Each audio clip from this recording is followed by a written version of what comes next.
Muchas bendiciones. Gracias por entrar a esta conferencia. Vamos a hablar sobre mayordomía de reino.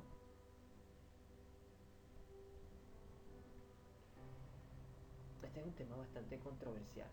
Sin embargo, trataré de ser breve en cuanto a lo que quiero dar a entender acá y resolver el dilema de dar o no dar. Es solo eso, resolver el dilema de dar o no dar. Que por supuesto, más allá del dilema, hay un sinfín de bendiciones que nos perdemos. Y de plano ya pongo mi posición de apoyo al dar. No porque sea quien recibe lo que da la feligresía, pues no es así, sino porque habla alguien que entiende las escrituras. Y hoy voy a presentarles una perspectiva escritural. Yo creo que es bastante acertada y diferente a la tradicional, por supuesto.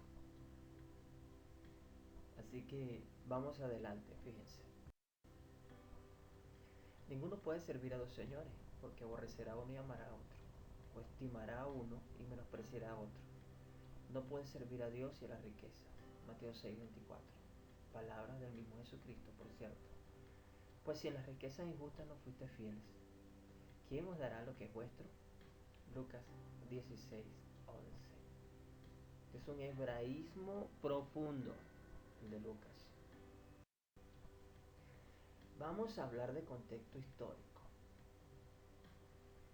Quiero abordarlo de esta manera, como un contexto histórico y legal.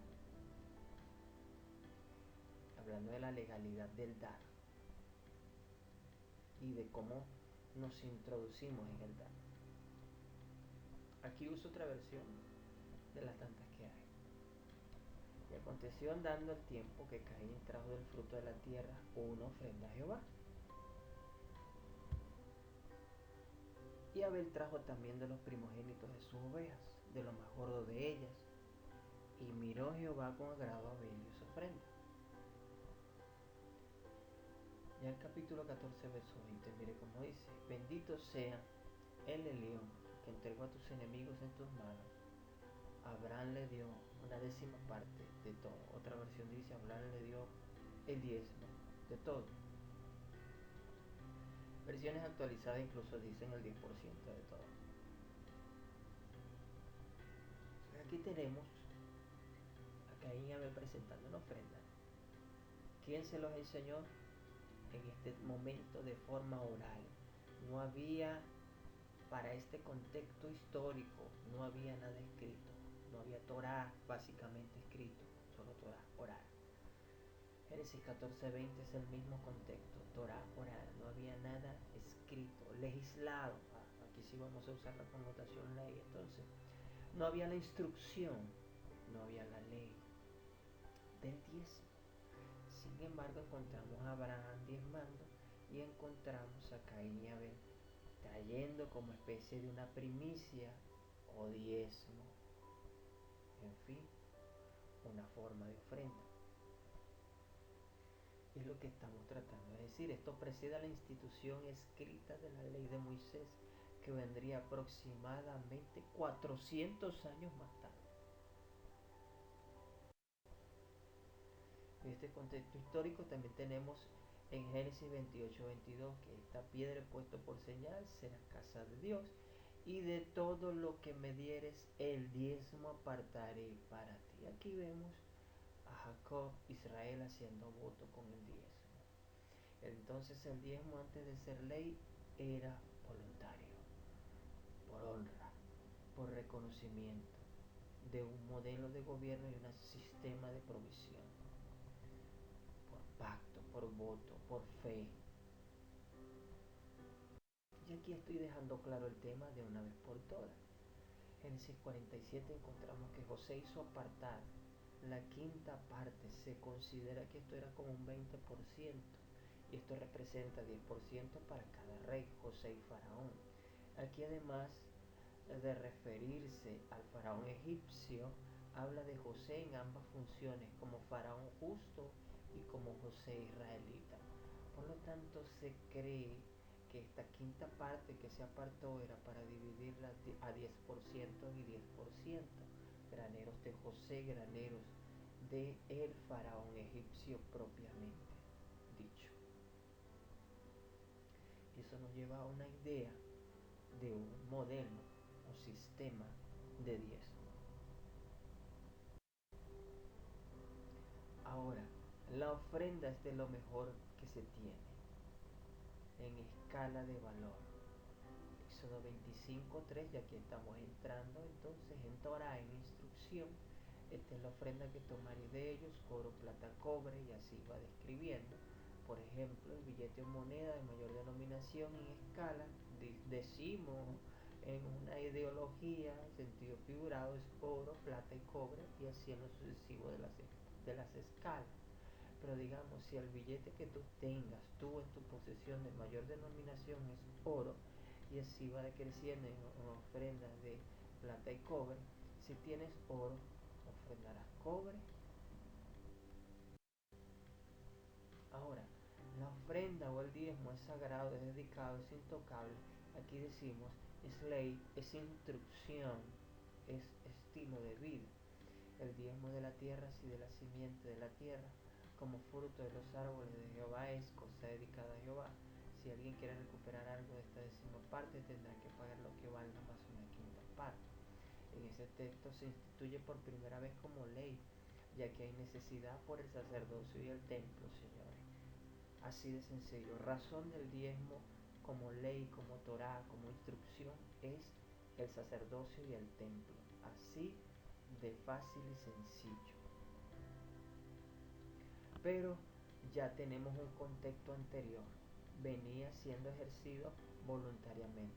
Una vez instaurado el Beit HaMikdash, el tabernáculo, la casa santa, el tabernáculo, los levitas, los sacerdotes, y en lo sucesivo todos los requerimientos del mismo, en sacrificios, etcétera, para el servicio, se instituye entonces estrictamente el cumplimiento indefectible del diezmo.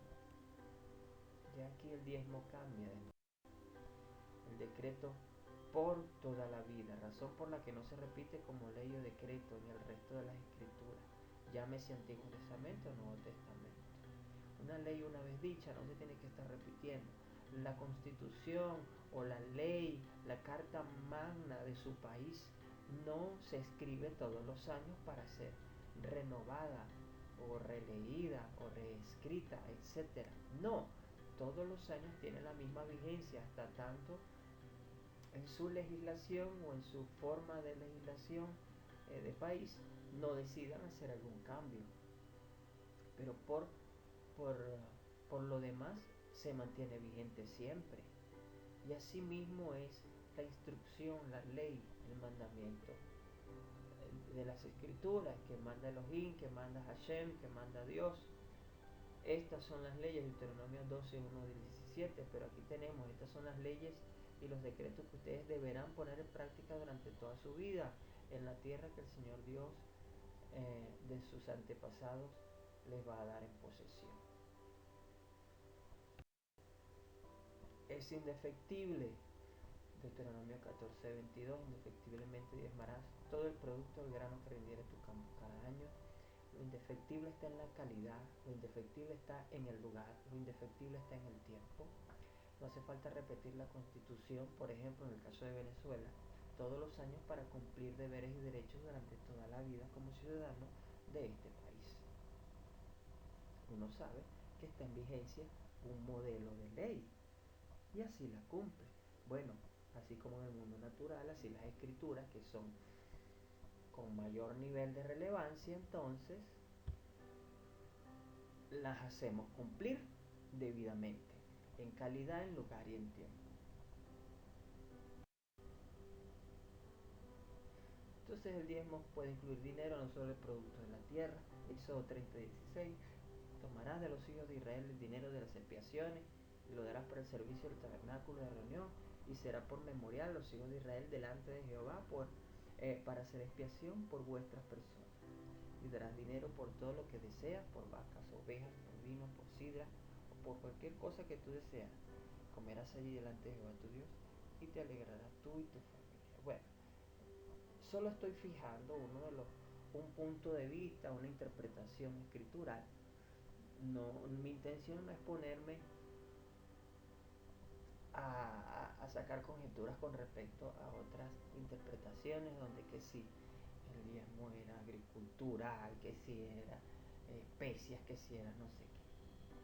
En fin, les informo que hoy en día se diezma hasta por transferencia y ese modelo está puesto en las escrituras como una forma o una sombra profética. Es decir, aquel que no habitaba en Jerusalén vendía lo que tenía y enviaba el dinero hacia Jerusalén, solo por dar una forma de connotación de transferencia. Enviaba. Entonces, aquí tenemos unas formas o modelos de tipos de diezmos y ofrendas. El diezmo maser, que es el 10% de todos mis ingresos. Existen 3 diferentes tipos de diezmos dirigidos a diferentes necesidades. Dos de estos diezmos, es decir, casi el 20% de mis ingresos, se da de manera permanente, y el tercer diezmo cada 3 años. Tenemos las ofrendas terumot, en hebreo terumot, que es un regalo, dádiva voluntaria más allá del diezmo, dinero, especies a Dios. Tenemos las primicias, los bikurim, primeros frutos de tu trabajo, producto o beneficio. Tenemos las promesas o votos, llamadas neder, voto económico o en especie hecho a Dios para su obra. Y tenemos la sedaká, que es justicia y misericordia, es una dádiva que se da a los pobres desamparados, incluso a las viudas y extranjeros.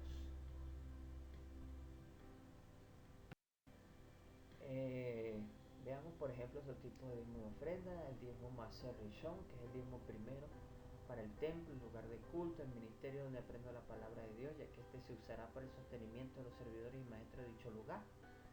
El maser sheni, que es un diezmo segundo para ahorrar para mis comidas y festividades en honor a Dios, llámese Shabbat, festividades anuales, etcétera, viajes a Israel, compartir con quienes no tienen para celebrar esta fiesta. En la gran mayoría de las fiestas se lleva un invitado y se le brinda parte de lo que corresponde comer en la fiesta. El tercer diezmo, el maseraní, solamente debo darlo cada 3 años, es decir, durante un año entero. Además del 20% de los diezmos anteriores, debo agregar un diezmo más para darlo como un extra para los levitas, sacerdotes del orden de Melquisedec, extranjeros, viudas y huérfanos. Entonces aquí tenemos estos modelos o formas de diezmo. Diezmo primero, 10% de todo, diezmo segundo, otro 10% de lo que va quedando, y el tercer diezmo en lo sucesivo. Entonces aquí tenemos lo de la figura de lo que estamos hablando ahora.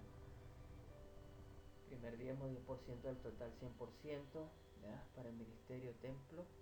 Segundo diezmo 10% del 90% restante para fiestas, familias, congresos, encuentros, etcétera, diferentes actividades.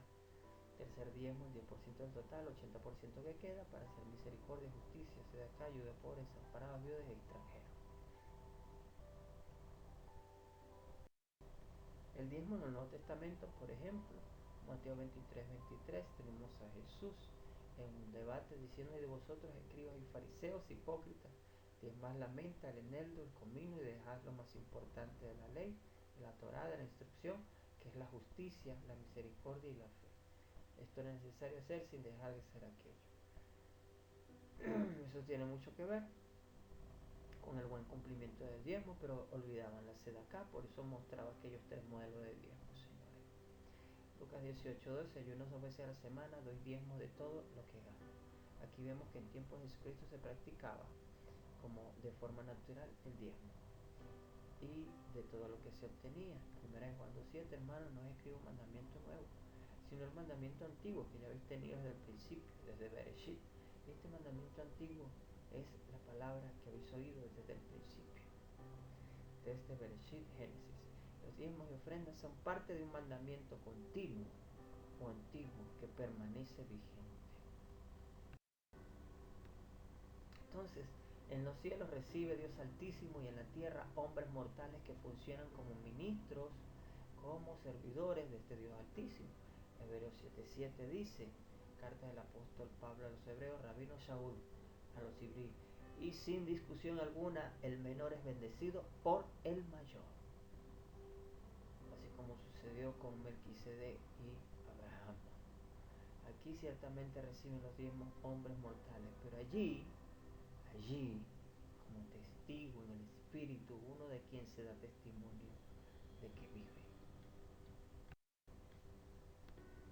El poder de la ofrenda familiar en el altar, aquí te voy a explicar algo muy importante. En 1 Samuel 1:3, todos los años aquel varón subía de su ciudad para adorar, para ofrecer sacrificios a Jehová de los ejércitos en Shiloh. Entonces estaban dos hijos de Elí, Ofni y Finés, sacerdotes de Jehová. Cuando llegaba el día en que el Cana ofrecía sacrificio, este es el hombre que se está hablando, el varón, daba a Penina, su mujer, y a todos sus hijos y a todas sus hijas, a cada uno su parte, pero a Ana daba una parte escogida, porque amaba a Ana, aunque Jehová no le había concedido tener hijos. ¿Qué habla? ¿De qué quiero tratar acá? Que esta ofrenda generó en ella la capacidad de pactar para obrar milagros sobrenaturales, para pasar por encima de ministerios en deshonra. Elí, Ofni y Finés entraron en deshonra en el templo en aquel tiempo.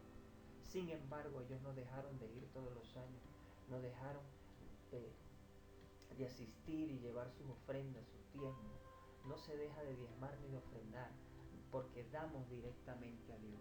Y esta verdad estaba revelada en el Cana y en su familia. Ellos no dejaban de ir al templo a pesar de la condición en la que estaban los sacerdotes, señores, porque no se deja de diezmar ni de ofrendar, porque damos es a Dios. Lo que tú estás dando, lo estás dando a Dios, aunque lo esté recibiendo Elí, Ofni y Finés. ¿Qué pasa? Pasa que quien recibió la ofrenda de esa mujer, el pacto, fue el mismo, el Altísimo, hizo misericordia. Por eso fue que el sacerdote tuvo que soltar esa palabra, hágase como tú quieres, mujer. Tenemos el Salmo 23, haga memoria de todas tus ofrendas y acepte tu holocausto. Y el verso 4 dice, te dé conforme al deseo de tu corazón y cumpla todo tu consejo. Bueno, de aquí se deslindan muchas cosas, pero entre las cosas que se dicen, por ejemplo, es que curiosamente él recuerda, hace memoria de las ofrendas. Y no solo de las ofrendas de palabras, sino de las ofrendas de valor que damos. Y nos da conforme al deseo de nuestro corazón. Y cumple nuestro consejo, porque así mismo nosotros cumplimos el deseo de su corazón de mantener su ministerio, obra, servicio en la tierra, implantar el reino. Así como le damos a Él se deleita dándonos a nosotros también, el Padre Celestial. Entonces, es un principio considerado por las autoridades rabínicas. Alguien que da sedacá para una obra, y más si esa obra tiene que ver con el templo. Un principio importante considerado por las autoridades rabínicas. Alguien que da, alguien que ofrenda, señores, cuanto más alguien que diezma, ofrenda, da para la obra de Dios. Lucas 7:3, cuando el centurión oyó hablar de Jesús, le envió unos ancianos de los judíos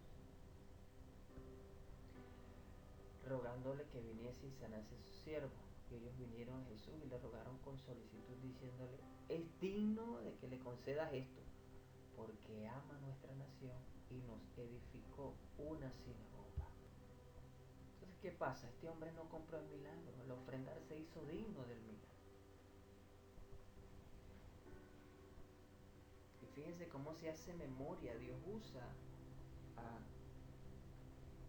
los ancianos, a los líderes, las autoridades rabínicas, para que intercedieran por él. Y era un centurión romano. Atención. probablemente este centurión era alguien converso, como probablemente no lo era. Pero lo cierto es que ellos dijeron, es digno porque ama nuestra nación y nos edificó una sinagoga. Es de alta estima para el pueblo hebreo, para el pueblo judío, alguien que tiene este tipo de, de dádiva, de corazón. Ciertamente, aunque no sea judío, ellos lo consideran y lo estiman mucho como tal. Pero nosotros estamos insertados en Abraham por la fe para cumplir voluntariamente los principios de mayordomía bíblica, llamados diezmo y ofrenda, llamados también mayordomía bíblica. Esto es solo un término. Galatas capítulo 3 dice, verso 29, si vosotros sois de Cristo, de Mashiach, ciertamente linaje de Abraham sois y herederos según la promesa. Practicamos diezmo y ofrenda, las obras de mayordomía por la fe, voluntariamente, no por obligación, pero para aquellos cuya fe es poca, ameritan ser introducidos por la ley, una convicción de cumplimiento, y por la obediencia entonces entrar en ámbitos de fe. Recuerde que el diezmo antes de ser ley era voluntario, por honra, por reconocimiento de un modelo de gobierno y un sistema de provisión. Entonces, lo que representa reino, asamblea, iglesia. Es una ley que funciona en creyentes, sean conversos o no. Cuando eres mayordomo fiel, tú gobiernas o decides sobre las finanzas, por lo que Dios es tu jefe o dueño y es la fuente de tu provisión. Y el reino responde por ti en todos los asuntos de la vida física y espiritual. Pero cuando las finanzas te gobiernan a ti, entonces eres un mayordomo infiel a Dios y fiel al otro jefe, ladrón. Las cláusulas del reino de Dios no se te aplican. Lo que representa, señores, diezmar y ofrendar, es el reconocimiento de un sistema de reino y de su sistema financiero, así como la empresa que paga tributo reconoce su sistema de Estado. El que diezma y ofrenda reconoce un modelo de gobierno y un sistema de provisión. Quien no diezma ni ofrenda está declarando abiertamente que desconoce el sistema financiero del reino, al reino y al rey. Lo que representa, sigo, es sujetarse en autoridad, en honra. Bendice nuestras generaciones y garantiza una herencia. En Abraham diezmó Leví. Es lo que describe el Rabino Shaul. Restitución familiar y de bienes materiales. Estás bajo autoridad y operas en autoridad. Calificas para administrar prosperidad. Recibes salud, paz, vida y finanzas. Eso es prosperidad. Espero haberle bendecido con este tema de mayordomía de reino. Resolviendo este dilema, dar o no dar, el gran dilema. Más bienaventurado es dar que recibir. Bendigo tu vida para que prosperes.